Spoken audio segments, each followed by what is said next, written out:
Et on est parti d'abord dans un voyage dans le futur désirable. Et on a aussi utilisé nos fantasmes positifs et possibles, en fait, pour nourrir, en fait, ce que Eliane, qui est vice-syndic d'Avry, nous avait témoigné.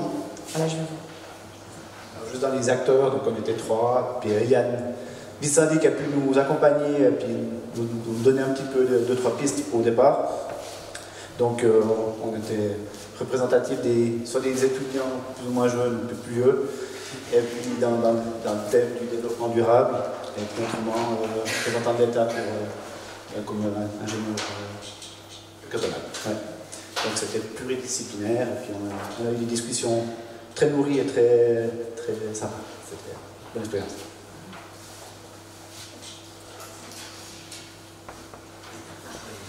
Juste, oui, donc en fait, je parlais surtout en tant que citoyen, plus que comme fonctionnaire de l'État. Et c'était surtout pour le rêve, dans le sens que ce que je pense important, c'est qu'on s'est projeté en 2035, se rendre compte un petit peu qu'est-ce qu'on avait envie de vivre en 2035.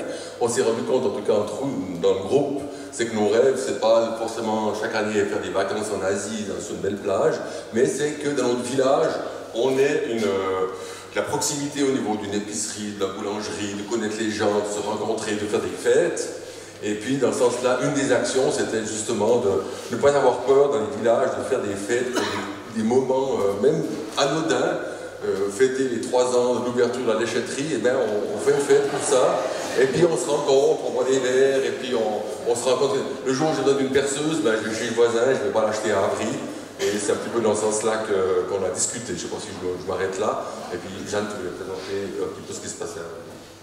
Oui, alors on a, avec Eliane, enfin l'input d'Eliane qui nous a dit qu'Avry Centre c'était quand même un grand lieu de rencontre où les gens y allaient volontiers pour boire un verre et rencontrer des gens.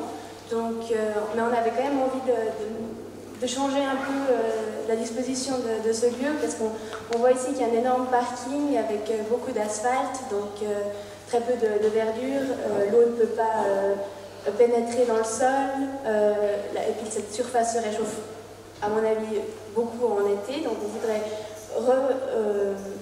repenser cette place en amenant plus de verre, ouvrir l'asphalte, planter des arbres, créer un espace où les gens peuvent boire un verre, s'asseoir, et peut-être pourquoi pas proposer des places pour que des artisans locaux puissent venir de manière permanente offrir leurs produits sur cette place-là, et que les gens puissent avoir une alternative à la micro, avoir des produits frais, bio et locaux tout près, vu que c'est déjà un endroit où les gens ont l'habitude d'aller.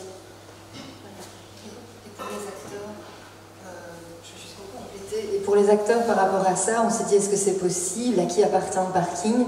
Et donc on s'est engagé, en imaginant qu'on était à Avry, soutenir la commune pour qu'elle ait de plus en plus de pouvoir, pour pouvoir voilà, avoir un impact de manière durable sur la politique de la Migros. Voilà. Le prochain petit pas, c'est ça. Il y a aussi le projet des gens en cours, effectivement il y a la mobilité, donc l'idée d'Avry c'était d'amener en 15 minutes les gens des quartiers, qu'ils puissent aller à pied ou éventuellement à vélo, en tout cas de se rapprocher, puis de quand même aller à ce point central qui est effectivement le centre commercial, mais de pouvoir améliorer le déplacement des gens jusqu'à ce centre en aménageant des chemins et puis effectivement une nouvelle gare qui va arriver, donc ce qui amènera aussi des gens.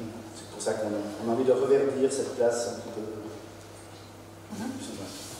Et puis concrètement, André, qui est responsable de la voirie et puis de tout ça, disait que lui, en tout cas, ce qu'il s'engageait à penser, à faire, c'est de voir comment est-ce que on pouvait mettre en lien les usagers et... Comment ? Les usagers et les équipes de signalisation, parce qu'on avait le témoignage de Jeanne qui disait les chemins pour les pistes cyclables, parfois on se perd, etc. Donc créer un espace entre usagers et équipes de signalisation, et puis créer une appli ou quelque chose pour que les personnes qui utilisent les pistes cyclables puissent donner un retour à ces équipes de signalisation, que ce soit plus rapide en fait. Ça c'était ton idée concrète de ce que toi tu pouvais faire là où tu es. Et par rapport à Eliane, qui est vice-syndic de Havry, elle avait aussi un rêve, c'était en tant qu'habitante, elle habite ici, Eliane, et elle disait que ce soit plus collaboratif. Et donc, en fait, son prochain petit pas, c'était de faire le pas pour aller sonner chez son voisin et sa voisine, pour qu'il y ait plus de liens entre les maisons. C'était tout simple, mais c'est déjà assez révolutionnaire. Et aussi, Eliane, ce qu'elle avait aussi très fort, son prochain petit pas, c'était de faire des trucs crouilles. C'est grâce à votre intervention, j'ai oublié votre nom, voilà, c'est ça.